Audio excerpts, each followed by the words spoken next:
जान हाजिर है मुस्तफा के लिए, अपने कदमों प्यारे कदमों से लिपट कर मुझे मर जाने दे।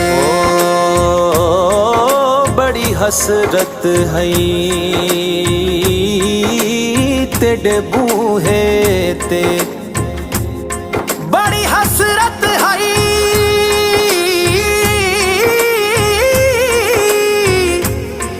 बड़ी हसरत है तेरे बूहे ते। मत्था टेकता टेकता मर जावा,